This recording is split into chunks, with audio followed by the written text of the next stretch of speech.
Good afternoon. Thank you all for joining us. I'm here to give another update on the wildfires spreading across our state. I'm joined on the phone by Oregon Department of Forestry Fire Chief Doug Graf, General Mike Stencil, and Oregon Office of Emergency Management Director Andrew Phelps. I'm joined in person by Gabriella Goldfarb of the Oregon Health Authority. Here's the latest as we find ourselves 72 hours into this crisis. We are now approaching over 900,000 acres burned across the state. To put that number into perspective, in the last 10 years, we see an average of 500,000 acres burned in an entire year. We've seen that nearly double in the past 3 days. We have never seen this amount of uncontained fire across our state.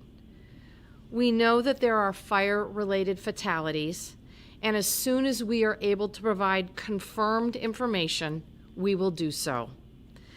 Approximately 30,000 to 40,000 Oregonians have evacuated so far, and evacuations are ongoing. Please stay vigilant and listen to your local officials and firefighters.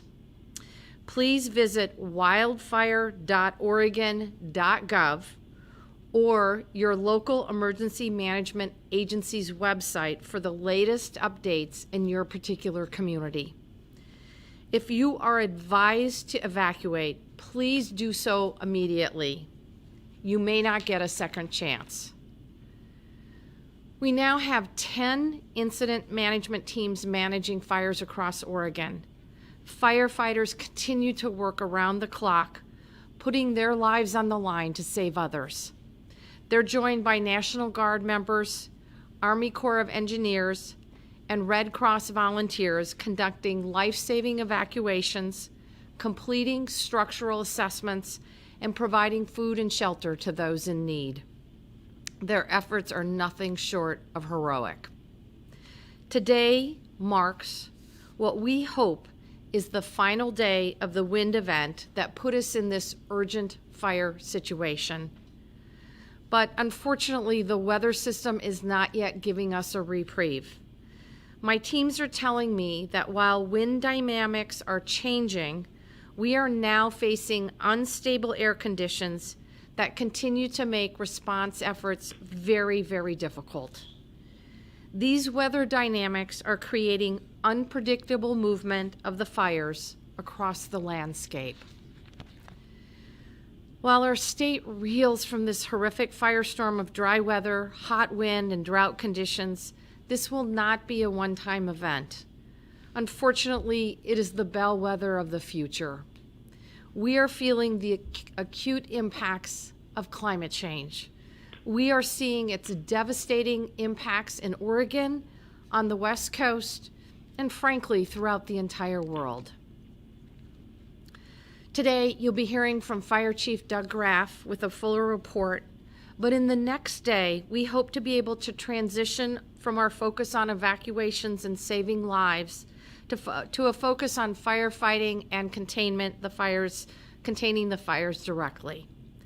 I want you to know that we are doing everything we can to fight these fires. We have tapped our Oregon National Guard members and are looking for additional capacity from surrounding states. General Stencil will give a more detailed report on how National Guard are being deployed. 30 trained crews from the Department of Corrections are currently out in the field working with our firefighting teams. We've put out a national emergency request for additional help, and as of last night, had secured strike teams that will be coming in from Utah. We put a request into the U.S. Department of Defense for a battalion of active duty military who are trained in firefighting. In addition, a number of our firefighters are scheduled to return to classes at their universities and colleges. I've asked both our universities and our community colleges to work with students who are trained as firefighters so that they can continue to fight fires and not be penalized for missing school. Oregon's universities and community colleges, their faculty and staff are valuable partners in this effort, and I thank them for their flexibility. Yesterday afternoon, I began the process to set up the Governor's Disaster Cabinet, which will streamline state agency coordination and distribution of resources as we deal with the vast impacts of this disaster, from social services to health impacts to agriculture. This is extremely difficult for many, many Oregonians. Thousands of people loaded their cars with precious belongings, pets, and as much as they could possibly carry. They are sleeping away from their homes, in motels, on cots in shelters, or with family and friends. Folks are really scared and looking for information. Know that we are doing everything we can in our power to support you. We are with you. We will continue to help people stay safe and deal with the aftermath. We will get through this. With that, I'm going to turn it over to our Fire Chief, Doug Graf. Doug. Thank you, Governor Brown. Doug Graf, Chief of Fire Protection. I will be joined also by Mariana Temple from the Oregon State Fire Marshal. So we'll go back and forth relative to offering a briefing on current status. We will start where we're seeing the greatest fire activity today, and that is in the Riverside fire. This fire made a strong push to the northwest, down Highway 211 yesterday. Held just before Estacada, but now we're seeing spots over Estacada and continues to push towards those communities. Mariana, is there anything you'd like to add on the Riverside fire? Yes, in addition to what Doug has indicated, we're also planning for the potential of the Beachy fire to the south and the Riverside to the north merging, which could cause explosive fire behavior. And based on the and it's a possibility, but we're preparing for what that would mean and ensuring that we have our responders where we need them to be and in a safe place. So throughout the day, we will be monitoring the situation, and we ask all Oregonians to continue to monitor evacuation levels. Mariana, I know this is Clackamas County. Does it include Marion County as well? Currently, there's no recommendation to reduce evac in Clackamas or change the evacuation levels in Marion, but we will have responders in Silverton area monitoring the situation. Okay, thank you. Thank you, Mariana. So between Estacada and Staten, several miles across, we have Silverton, Molalla, all those communities. There's a fire front continues to push to the west, downslope, as it's been consistent for the past 72 hours. And as the governor mentioned, we really need a shift in the weather and wind conditions more favorable for us to turn on the offensive on these fires. Currently, we have to remain on that fire front in a position of life safety and point protection on structures and communities as we can. Hopefully, as the governor mentioned, this is the last day of that weather push, those down canyon winds. And that is the greatest threat we're seeing today. Much of the east wind conditions across the state have lessened, moving south to north. It's in this Columbia River Gorge, North Oregon, where we're still seeing some of those east winds moving, and this should subside later into the evening. And we're hoping this will be the first evening we do not see aggressive push from these fire fronts downslope canyons. Moving to Lion's Head, which is just east of the Santiam Beachy fires within the Santiam Canyon, we are making progress on that fire, establishing anchor lines where we can, the south side of that fire, and continue to push to establish containment lines. I'll continue to speak of the fires on the landscape in a different tone, because we are beginning to able to establish anchor points with dozer lines and hand crews, and starting to turn the corner on some of these fires to move from a posture of only life safety and point protection to suppression efforts. And that's how I'll describe the rest of the fires across the state. As we move south into the McKenzie highway drainage, we have the Holiday Farm fire. Sits at about 144,000 acres right now. We have a significant number of landowner, forestry resources, dozers, heavy equipment poised to move on that fire, and many of them have places that we have been able to anchor and start pushing containment lines on that fire. We have not been able to fly aviation resources in a significant way today, and that's because of the smoke impacts and visibility impacts does not allow us to fly aircraft in a significant way. We have moved the National Guard helicopters to the north out of Hillsborough to some fires where we may have some clear space, and when I wrap around the state, I'll get back to those fires. So we have not flown on the Holiday Farm fire. Moving south to the Archies fire, in the Umpqua drainage, that fire sits at 107,000 acres.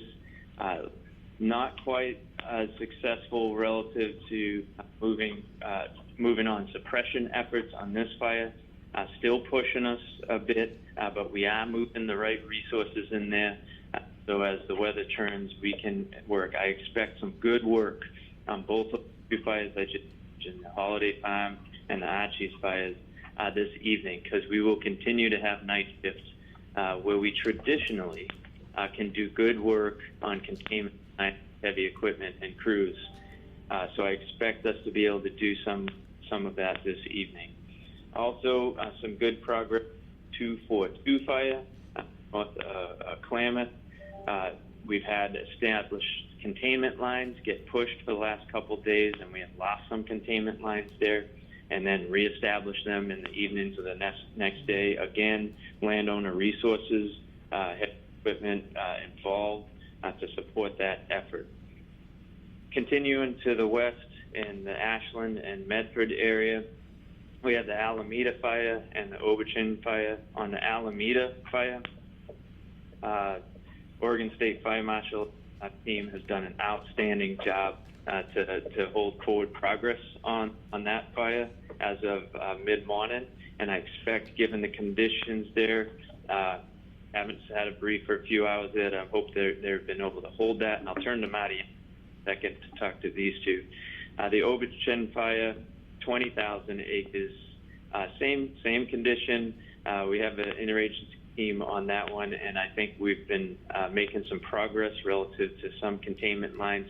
Not huge numbers, folks. This is the first step towards containment that we've been able to make in 72 hours. So we might be pushing 5% containment, which means 5% of the open fire lines, we've got containment lines with hand crews or dozers. All the fires I mentioned, of all the fires I just mentioned down south, we've had a little bit of clean, clear, visible air this morning, so we did get some flights up, and when we can get aircraft in the air, they prove to be very helpful to hold lines for us to get hand crews and dozers in there to establish containment lines. So the Oberchin fire, we were able to fly just a bit. Continuing around the map, moving to the northwest on the coast, really good success on Echo Mountain, which is outside of Tillamook, outside Lincoln City, where we had evacuations in that community. Lines held. Great work through the night. A lot of heavy equipment from forest landowners, again, holding those lines through the night, and they've held through to today. So no further impact relative to structural loss experienced on that fire through the day thus far. Unable to fly there, and I do apologize, Mariana, I missed you. Did you have anything to add to this point before I close with the fires for Southwest Portland. Mariana? Yeah, the only thing I would add in Southwest Oregon, they're experiencing another fire, this later fire, which is another conflagration. And in that area, we are sending resources. We're coordinating with an incident management team from California, and we're continuing to monitor that situation. On the Alameda fire, the last reports were that there was some good work there done, to Doug's point, and the possibility of decreasing evacuations if they have not done so already. Report. Thank you, Mariana. That's really important. The California fire that moved into our southwest border a couple days ago, the Slater fire, is actually the #1 fire in the nation. Northern California is the #1 region relative to able to deploy resources in terms of prioritization of limited resources. So that fire is of significance and pushed significantly into Oregon. Back to where I was in Lincoln City, strong support there in Eco Mountain Fire. Moving north to the Pike Fire, where we had the community of Bay City evacuated. Those lines held once again. Great work through the night, again through the day. So very proud of the work done. Again, local contractors, forest operating resources integrated with the local resources holding those lines. So this is the first day that I have been able to speak on some successes on these large fires. I'm really proud of the work that we've been able to do in this transition of waning on the strength of those east winds. I'll close here, Mariana, and could use some help, but I'll set the stage. Because of the smoke, we are always looking for where we have visibility on anywhere in the state to fly aviation resources and mobilize where we can. So midday, predictive services, we thought we might have a window of clear air in and around the Portland area, so we moved 2 of the National Guard Blackhawk helicopters up into Hillsborough to be able to be closer to the Riverside fire on the east side by Estacada, and then 2 fires, one north of Newburgh and one out of Hag Lake. Mariana, any comments on those 2 fires west of Portland? So the 2 fires west of Portland, we were in conflagration on Hag Lake, but due to the conditions on Riverside, we did move resources off that fire, not entirely, but conflagration surge resources to Riverside, and we continue to monitor through our local fire defense board system on those 2 fires. So any new resources to that area would be welcomed. Excellent. Governor Brown, that is end of report on the fire stat. Thank you, Doug. Thank you, Mariana. With that, I'll turn it over to General Stencil, please. Thank you, Governor. So the Oregon National Guard continues the supporting fire response in the state through, via 3 task force, traffic control points or TCPs, aviation, and some ground firefighting teams, and I'll walk briefly through each of those. So with regard to the TCPs, excuse me, today in Jackson County, we're standing up 6 TCPs down there. They're going to be manned by 27 soldiers and airmen. Tomorrow, we will be standing up 6 more TCPs in Lane County and 8 in Marion County with another 60 soldiers. In conversation with county commissioners yesterday, we think the need is going to grow for more TCPs. So in anticipation of more requests, we have another 200 guardsmen that have volunteered, and we're undergoing screening so that they can be placed at the request of Oregon State Police. With regard to aviation, we've added another 2 platforms for a total of 9 aircraft. We've got 1 additional H-60 Blackhawk that's being stood up in Salem to provide medevac support to the west side of the state. And we also have 1 additional Lakota that's being stood up in Salem to support air operations once the ceiling and visibility support broader bucket operations, as Mr. Graf explained earlier. With regard to the ground firefighting teams, our 3 125-person pre-trained firefighting teams that were formally requested by ODF and are being mobilized as I speak. They're going to be arriving at fire camp on Saturday, Sunday, and Monday. The current plan is for them to support the holiday farm fire, but that's obviously subject to the needs and direction of ODF under this dynamic situation that we're looking at. So with regard to expanding DoD capabilities for ODF, we're looking at 3 different fronts. At the request of Governor Brown, we're looking to train 2 more additional 125-person teams that will be ready to support ODF in about 2 weeks. We're also supporting ODF in their request for active duty Army firefighting support to fight fires on some of the federal lands. And then third, we're also working with the National Guard Bureau and states outside of our region to resource additional firefighting teams under a mutual assistance compact. And that concludes my report. Thank you, General Stenzel. We really appreciate the service of our National Guardsmen and women. Director Phelps. Thank you, Governor. Thanks, everyone, for being here today. I want to acknowledge all of the work of our firefighters, our first responders, our volunteers, and our 911 operators who are working as diligently as they can to keep communities and Oregonians safe. While we have a number of resources on the front line of these fires, here at the state's Emergency Coordination Center, life safety remains our #1 priority. We are working to save lives. Those evacuees who've made it to safety, we're so glad you're safe. We need you to stay safe. We're asking folks not to return to evacuated areas. Those areas are still very dangerous. We'll be working with sheriff's offices to coordinate re-entry. Those who haven't been impacted but are interested in looking at damage, don't do it. It's disrespectful to those who've lost everything, and it's disrespectful and dangerous for you and for the firefighters. It's not worth it. If you're at home, stay home. If you're safe, stay safe. Stay informed. Stay ready to go. We've got rapidly expanding evacuation orders on a number of these fires. Please stay in tune with local media and local official government sources through traditional media, websites, and through social media.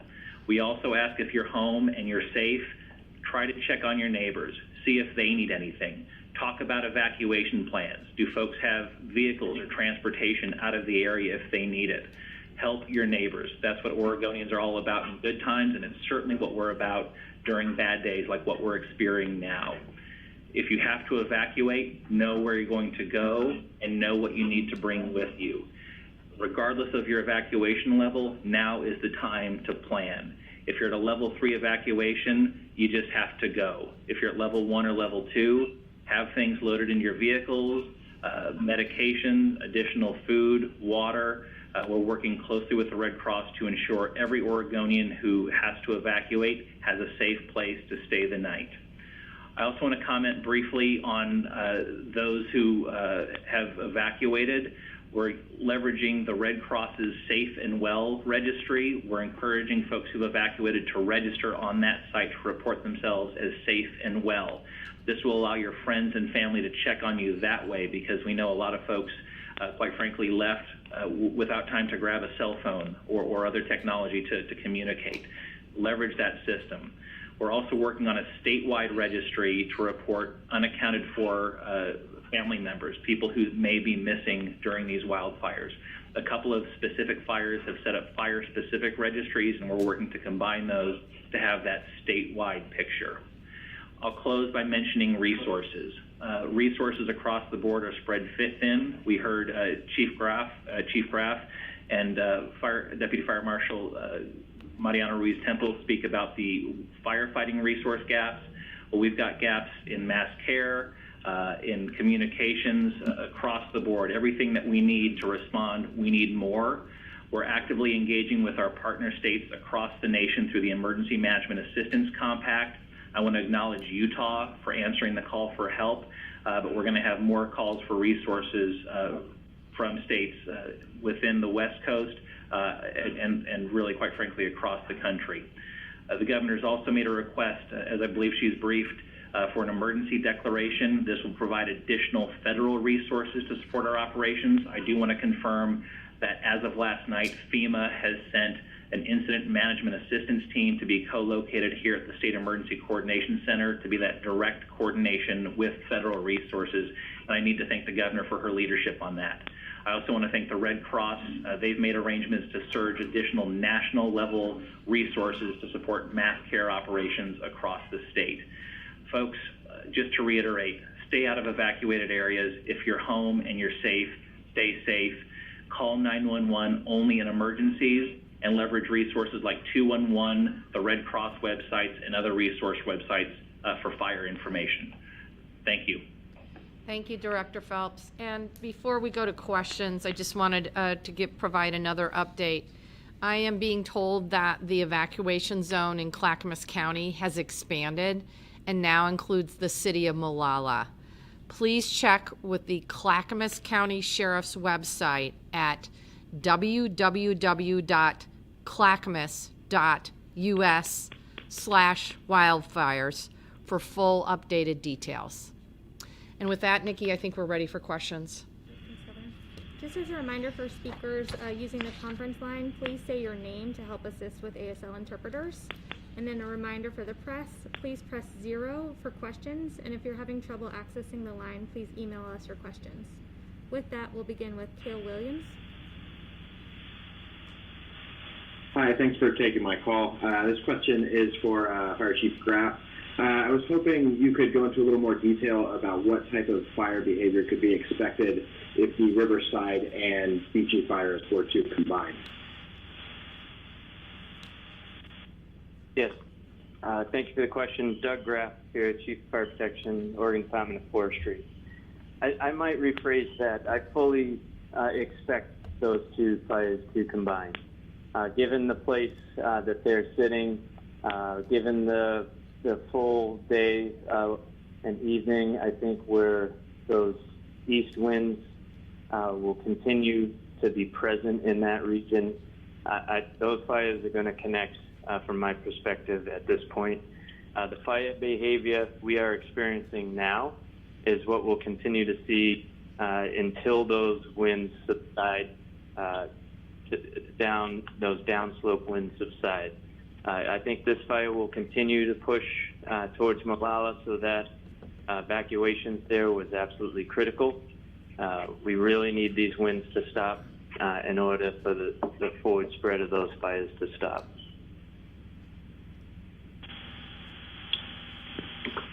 Great, thanks for the question. Next we have Hank.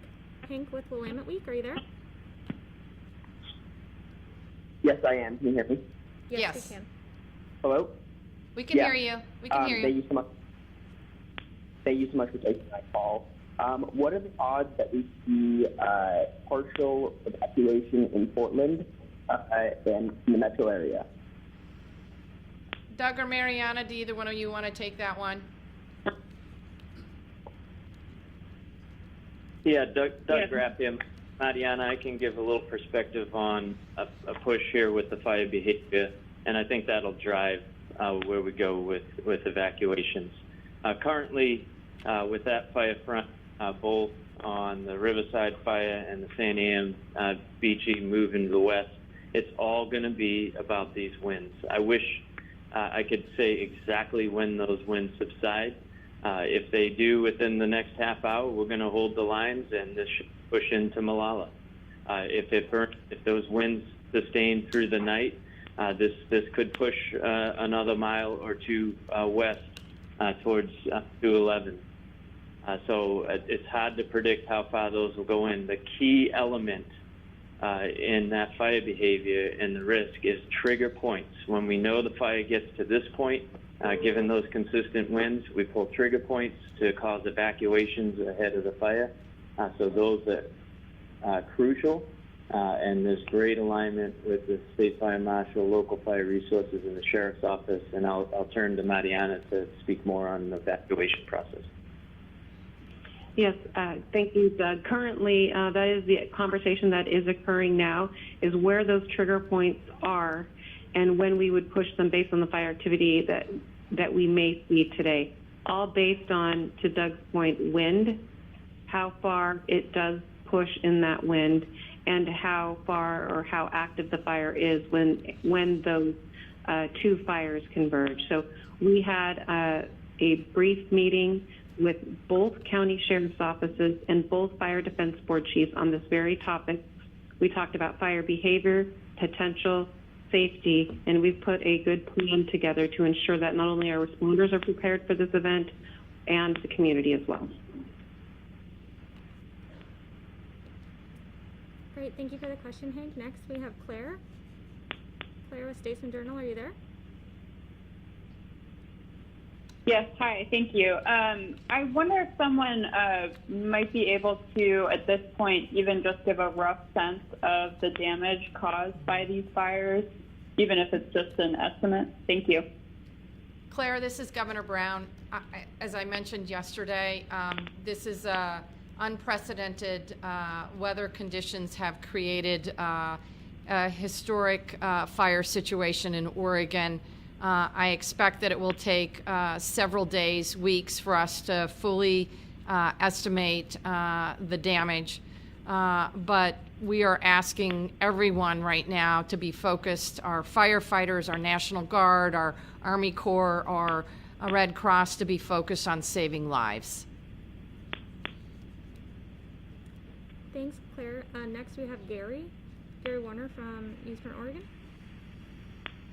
Yeah, hi, it's Gary Warner from EO Media Group. A little bit sort of following up on Claire, we've had a report from, or a confirmation from the Marion Sheriff's Office that 2 people died up there. There's been one person who evidently died down in the Medford area.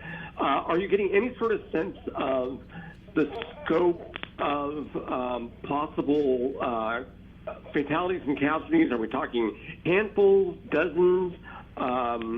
Things are a little bit upbeat more today, like we're fighting back on this thing. Are we going to have some revelations in the next couple of days that could be pretty tough? Gary, this is Governor Brown. Again, I know that Oregonians are eager to get all of the information as quickly as possible. Right now, our firefighters are focused on saving lives, and we want them to stay focused on that incredibly important work. As we get more information regarding fatalities and structural damage, we'll certainly provide that information to the public as quickly as possible. I have to warn you, it's going to take time, and we have to do this thoughtfully and methodically. But our focus, our top priority right now is saving lives. Okay, along the same line, do you have some idea of what has caused some of these fires? There was an investigation on the one down in Medford. There was talk about down power lines. Do you have any more of a shape of what's causing the fires? Mariana, would you like to speak to that, please? Yeah, there are a few fires that are still currently under investigation. A few fires that have been out on the landscape for a couple weeks and was impacted as these fires grew due to the east winds. And then, there is speculation and conversation around the potential for additional acreage due to downed power lines due to that significant wind event. So I think where we're really at is after a fire, after we're able to do containment, is really working on those investigations to really determine what the outcomes are. And Gary, I'll just add, in the weeks and months to come, there's going to be ample opportunity for investigation. As I mentioned earlier, right now, our teams are focused on saving lives. Thanks, Gary. And for folks on the phone, if they have questions, please press 0 to enter the queue. If you're having trouble accessing the line, please email us your questions. We have 2 more folks in the queue. Next up is Keaton Thomas with K2. Keaton, are you there? I am here, thank you. This question is for Governor Brown, and that is, given the current financial state that the state of Oregon is in, is the state able to afford to continue fighting these fires? How long can it keep it up? And does this change an outlook on how we can pay for firefighting efforts moving forward? I'll answer your last question first. As you know, I had convened a fire council over the last interim to really take a look at the methods that we have been using to fight fire and what we could do to prevent them. The council came forward with an extensive report. There was legislation drafted as a result of that report, obviously to both prevent and do the harvest and thinning that it would take. It will cost a lot of money to ensure that we have healthy landscapes. I am committed to moving that legislation forward, and it is my hope and expectation that there will be bipartisan support for this effort in the 21 legislative session. In terms of the financial needs of the Department of Forestry, I am confident that they will have the financial resources they need to do the critically important work at hand, which as a priority includes saving lives, saving structures, and hopefully in the next couple of days can focus as well on proactive firefighting. Great, thank you for that, Liz. Or Keaton, sorry. Next question, we have Liz Seitz. Liz, are you there? Yes, I'm here. Governor, you said you requested additional help at the national level. What specifically did you request? Did you request a certain number of firefighters, aircraft? And then I have a question for Doug about what would you expect would be the earliest anyone could return to any of the evacuated areas? I assume we're talking about weeks. Thank you. So, Les, I think the requests have been a multiple level. We obviously asked for an emergency declaration that came yesterday. We're still waiting for White House response. We have asked for Department of Defense an active battalion that is trained in firefighting. And we are certainly asking other states for National Guard assistance. I'll let General Stencil fill in the details, but I'm also in regular contact with our federal delegation, and Oregon is not the only state facing these weather challenges. Obviously, Louisiana was faced with a hurricane a few weeks ago, and Iowa, for example, had the derecho, the horrific winds. There are a number of states that need assistance. I encourage them to work across the aisle to provide assistance to states like Oregon that are facing these catastrophic emergencies. Major Stencil, General. Sure. Governor, if I may, I guess I'll make the question more simple. How many more firefighters does Oregon need to battle these wildfires? I will turn that over to Doug Graf, and General Stencil can answer more details regarding the Guard. Doug? Chief Graf. Okay, Doug Graf here, Chief of Fire Protection. Relative to how many more firefighters, we have 10 incident management teams now on Oregon's landscape managing these complex of fires. Generally speaking, we're in the 200 to 300 firefighters on each of these fires currently, plus several hundred run in initial attack fires, new fires across the landscape. So we've been hovering in the range of 3,000 plus firefighters fully operational on the landscape. I think we need to come close to doubling the effort over the next couple weeks to get our arms around these fires. I think end of season events, which is the fall rains, typically come in October, mid-October. So we would hope for an early start to that event, but wanted to offer you some perspective relative to what we have in front of us and how much more capacity we think we need over that time. Thanks for that question, Liz. Now we have a written question from the Christian Science Monitor. Francine Kiefer asks, what percentage of firefighter force are students? Could folks on the phone hear the question? Could you say it again, please, Nikki? Yep. Francine Kiefer from the Christian Science Monitor asks, what percentage of the firefighter force are students? Chief Graf, can you answer that? I can. In 1987, that was the last time where we had a widespread firestorm of this significance, we've looked into an excused absence for students going to college who are currently participating in wildland firefighting. So we asked that question again this year because I'm looking at, when I spoke with the contractors who provide just over 200 crews to this region, 20-person fire crews, they said in the range of 30+% of that fire crew goes to college here in the next week or two.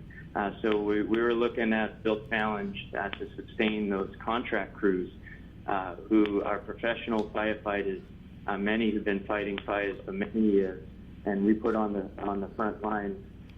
So that was the impetus for asking that question. Great, thank you, Doug.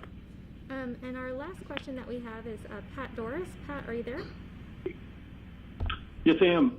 This is a question about the evacuations and the reverse 911 system. We've heard occasionally people saying that they never were notified to get out and that it was neighbors or friends who helped them. So I'm just wondering, how has the reverse 911 system been working, and if it's not working in some areas, how come? Thank you. Thanks, Pat. Mariana, do you want to speak to that? Andrew as well, possibly? Hi, Governor. This is Andrew. I can go ahead and take that one. Great. So there's a number of ways, Pat, we try to notify folks of evacuation orders. What's commonly referred to as reverse 911 or generically a mass notification system. Oftentimes those are opt-in systems. We're encouraging every Oregonian to opt into those systems. Often you'll have to go to a website and put in your cell phone number, your home phone number, and sometimes even your home address so you can get the appropriate notifications. We've also been utilizing what's called IPAWS, the Integrated Public Alert and Warning System. This is the same system that can send out automatic alerts like Amber Alerts when there's missing children in our area. Those alerts typically have about a 70% contact rate just based on the technology. It's also important to note some folks can disable that alert from their phone. If you have a cell phone and you're not getting alerts, check to make sure that your settings are set up to allow for emergency alerts. It's life-saving technology, and we need to make sure that folks are able to access every possible mechanism we have to provide alerts. These alerts are being disseminated at the county level. They have the visibility and granularity on what needs to be evacuated and where to tell folks to go. We'll certainly work with all of our counties to evaluate the efficacy of those systems and programs, but we really need folks to opt into those systems and to make sure you've got alerts enabled on your phone so you can get those IPAWS automatic wireless emergency alerts to your phone. And listen to the radio, the old-fashioned radio. Those IPAWS alerts also go through the EAS, the Emergency Alert System, and that's a great way that our media partners, you all, are helping us spread these messages. A lot of ways to get information, folks. Stay alert, stay connected. Thank you. In closing, I want to say thank you again to our firefighters, our law enforcement, our National Guard, our first responders, and Red Cross. I am incredibly grateful for your time and energy and everything you are doing to save lives. And to those of you who've lost your homes, please know that we are with you. I know the situation is bleak right now, but we will get through this. Thanks, everybody. Be safe out there.